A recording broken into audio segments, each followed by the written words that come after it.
Hello, everyone. Welcome to the show. I'm very excited to be joined today by Gunnar Miller. How are you doing, Gunnar? I'm good, man. Thanks for having me on the show. Absolutely. Thanks for coming on with me. We're going to be talking about sales execution today. And given your background in pro wrestling and now sales leadership, I believe the perfect title for our show today is Wrestling the Deals. Sound good? Hey, it sounds like a great title to me. So to kick things off, I want to thank our sponsor, Zero Down Supply Chain Solutions, founded in 2003 by my friend Brad McBride. He's a college football athlete like you, Gunnar. And if you want to reduce your spend on shipping via LTL, parcel, or mail, be sure to click the link below for more information. So for starters, Gunnar, what was it like playing football in college and getting recruited into the pro wrestling world? Well, that's two questions that we could do a whole podcast on, right? Give you Yes. the short story. Playing football in college was a dream of mine.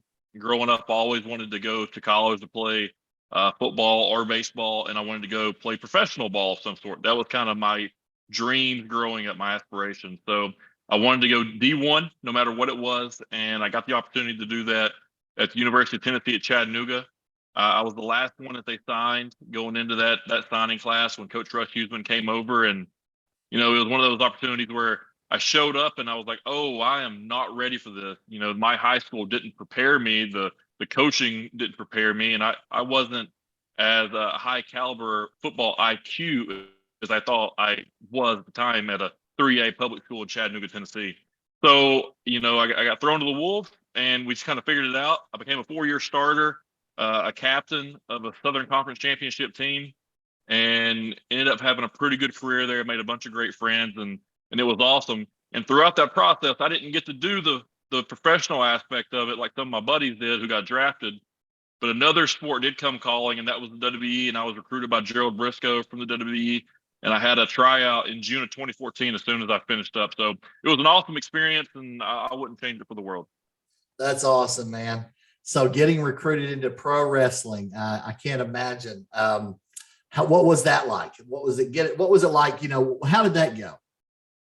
Sure, yeah. So I actually was a fan of the Ultimate Warrior growing up. He was a little bit before my time. I was born in '91. He was kind of a big guy then. So when I got into the football, I started painting my face up like the Ultimate Warrior, and we played Nebraska.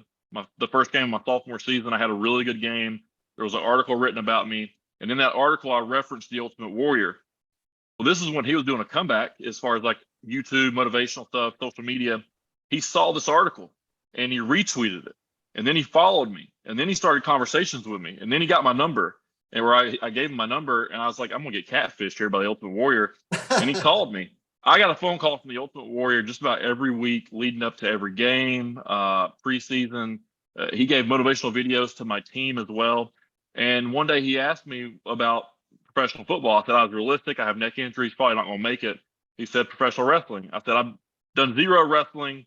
There's less roster spots. I'm even more realistic. That's probably not even a shot. He goes, well, I'm the Ultimate Warrior, and Vince likes football players. The next week I was getting recruited by the WWE and their athlete division, which was Jerry Briscoe. So that's pretty much how it happened. And unfortunately, he passed away before I was going to meet him that June. He passed away that April, but a great guy. He did a lot for me, and I really appreciate it. Absolutely. Yeah, man. He made it to the very top of the profession. Sure, and boy, it was something else to watch him. Good grief. Oh, yeah. It was awesome. That's really cool that he called you and brought you in, basically. That's very, very cool.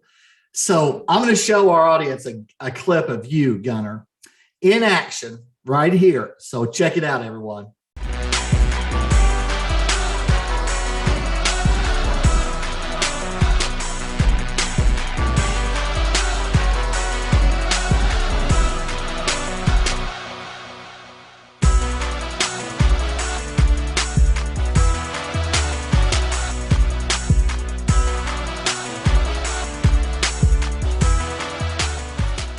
So cool to see that. These days you're a podcaster, part-time wrestler, and a vice president of sales with 12 Point Logistics. Sounds like you have a full plate. That's not to mention that I'm recently engaged, planning a wedding, and I've got a 6-year-old running around here as well. So yeah, the plate's full, but I wouldn't want it any other way. Growing up, since I was 4 years old, I've always been at the ballpark. Funny story. People seem to call me the athlete of the family. My sister, April Miller Rasky, Hall of Fame softball player at the University of Tennessee, Chattanooga, pitched against the Olympic team, like stud athlete, right? So I've been at the ballpark my whole life. I came as soon as she was finishing up, and I'm just used to the schedule. I'm used to being busy. I'm used to having something to do, to train for something, to have a goal, to fail, to look for something else, to figure out ways to win.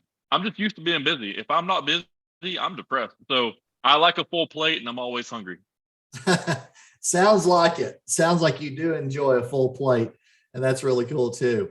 So, I was asking you about your sales journey. You and I had a chance to kind of talk offline a little bit. You mentioned a role to me where you took a company from 1 million in revenue to 25 million in revenue. How did that come together? Sure. And that might have been a little bit misinterpreted, but so our company has went from, obviously 1 million to 25 million. And the account that I have brought did do a large chunk of that, but I'm not going to take all the credit for no means. 12 Point Logistics, we're out of Saudi Daisy. This company started up in 2019. I came on February 2020. Now, I know they were doing a little over 1 million revenue up to that point. That year, brought on a pretty big account. We did about 6 million. The next year we did 17, and we're pacing 25 this year. Worst case scenario, we'll do 22. So that's what I mean when I say we've taken a company from 1 million to 25 million. And with my role being the vice president of sales and now handling all of our training of our sales team, the managing of our sales team, the leading of our sales team, and kind of installing a little bit of a cradle to a grave aspect with a split model approach as well. If you get a large enough account, I think those are some of the reasons why that we're starting to have success. Plus, we have a great operations team, a great customer service team, and a fantastic executive team with Jake Lowe and Jordan Matthews. So, we're set up for success here at 12 Point, and it's our fault if we mess it up. That's a tremendous sales trajectory that you just talked about. That's not easy to do. I've been in sales for 20 some odd years now. And to have that kind of growth trajectory, obviously, it takes more than just the sales side. It takes execution, customer service, but you guys must be doing some things right for sure to get to that point. So, I've talked with a lot of athletes over the years who ended up going into the sales profession for whatever reason. Why do you think that is? I think a couple of things stand out and come to mind. One of them being the athletes are extremely competitive. Mm-hmm. And they're trying to find a way to get better. And the easiest way to do that is to have something to measure. In most sports, we have stats. At the end of every game, there's a winner and a loser. So we know how well we did. Within that game, you have batting averages and touchdowns and completion percentages and tackles and all these different things.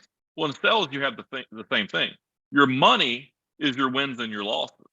But there's so many different stats behind the money that can make the money go up or money go down depending on how well you do in those specific categories. Maybe that's your actions. Maybe that's your outbound phone calls. Maybe that's your closing percentage. Maybe that's how you handle objections, or if you actually even know what the objections are going to be to even have a rebuttal for it. It's an athlete mindset, and I think that's why it's such an easy crossover into sales and why guys are successful. And you'll see the guys that maybe were in sports that don't come over to sales and become successful is because they were the guys that were, stopping before the line at the games. They were the guys that weren't doing the extra rep. They're the guys that missing practice. Those are those type guys. Because if you have natural ability, you can kind of fake it in sports. But natural ability gets you nowhere in sales. You got to have that work ethic, and I think that's why athletes stick to it. Absolutely. Yeah, it's very competitive. It's fun. There's the wins. Of course, there's the losses. But you just work hard to get more and more wins, and there's the stats, like you said, is revenue, growth, all those kind of things instead of tackles and all of those other things. So, sure. What would you say are 2 or 3 keys to success for making a big impact in sales? Well, the first thing you got to do is come in, and let's say you're on a team environment, you've got to fit in with the team. So you got to figure out, what is it that your manager is looking for out of you? What is it that your leadership team is looking for out of you? And overall, you got to have a decent understanding of the business and the money behind the business, because like, what does your company need from you? All right. And now you can kind of go out and figure out, well, this is, my monthly cost. So I've at least got to cover this. So what do I have to do to bare minimum cover this? All right. Now I want to make some money. What's my commission structure look like? Now you got to reverse engineer that. I think the keys to success is reverse engineering the outcome that you want. And you need to live in the future. Don't live in the past. Don't live in the no. Live in the yes. When you pick up the phone and make a phone call, that customer is going to say yes. Make them say yes. But you got to get a no first. Even if you get a no, make that no mean yes. Right. Like, A no doesn't necessarily mean it's over. Sure. No, Right. How you ask the question. Are you opposed to doing something? They're probably going to say no. Well, that no just meant yes. Like, you got to ask the questions the right way to get the answer that you want, whether it is no or yes, it's all the same thing. Yeah, absolutely. I've been through a lot of different sales trainings in my career. And a lot of times that no is their hesitancy, right? So then you have to talk with them about, what are your concerns? What is it that we can help you, understand? What are you not, so it's how you approach it from there.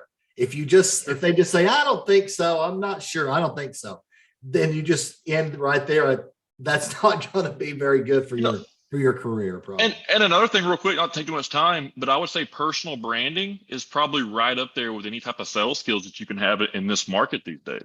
Like, the more of a brand that you can become yourself, the more that people are going to know you outside of just 12-point logistics, whatever it is. When they think freight broker, I want them to associate Gunnar Miller. Like, that's the type of brand that you want to go out there and do. Right. And that's where the podcasting comes from, the social media, the intertwining the pro wrestling with everything. Be different. Like, how many pro wrestlers are out there saying they're logistics sales professionals? I might be the only one. So it's a very small niche. I can be that guy, right? So go out there and be the person you want to be. It's all about acting and the gimmick, and it's very pro wrestling. So, it's fun for me. Absolutely. No, this whole era we live in, social selling, it's here, I think, to stay. And people want to know you, right? They want to know a little bit about you and get to know you a little better before they can actually do some business with you. So I think absolutely what you're doing fits, perfectly. So, Gunnar, what are some of the best ways for people to get in touch with you? Yeah, well, the first thing I'd love for you to do is go to YouTube, go to the CWG podcast, which stands for Chat with Gunnar Podcast. Subscribe to the channel. I'd really appreciate that. We've got about 2,170 subscribers. I'd like to get that up to around 3,000 here as soon as we could. You can go over to Twitter and follow me at Gunnar Miller. The L's in Miller are ones. So my number was 11, Gunnar Miller. L's are ones. You can find me at LinkedIn. You can just Google me for the most part, type in wrestling, and I'm the only Gunnar Miller that's going to be wrestling, so you can get all kinds of stuff. Probably find out stuff that you really don't want to know, but at the end of the day, that's me, and that's my story, and I can't change it. So go find me. I love your story, man. I was telling you offline too, I grew up with wrestling. I have two brothers. We would do drop kicks on each other, hurt each other, break a little furniture, but had some fun times doing it. So absolutely. Well, you know what? Thanks again for coming on with me, Gunnar. Really appreciate it. Hey, I appreciate you having me on. And next time I can do it, I'd love to get on. Maybe I can get you on mine as well. Absolutely. I'd love to come on anytime, man. So that's going to do it for this episode. Take care, everybody, and we'll see you again soon. Bye-bye.